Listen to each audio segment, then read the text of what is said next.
I'm currently here in the world's oldest Chinatown here in Manila, Philippines. I'm going to be doing a food crawl, see how it compares to New York City's Chinatown. Let's go give it a try.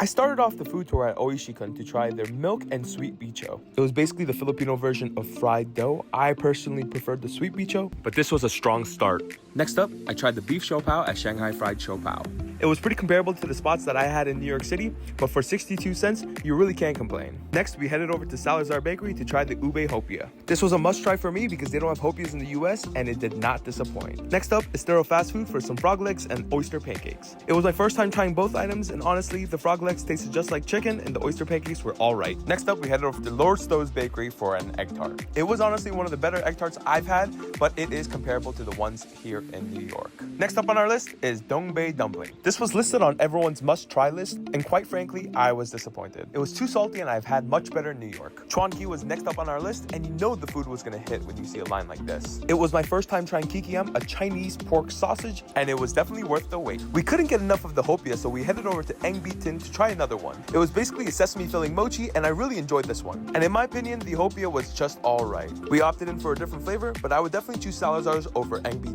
We were insanely full at this point, but we had to squeeze in Yingyang Tea House for our last stop. And let me tell you, we are so happy that we did. This was hands down the best shrimp hargao and pork shrimp siomai I've ever had in my entire life. And this place alone made the entire trip worth it.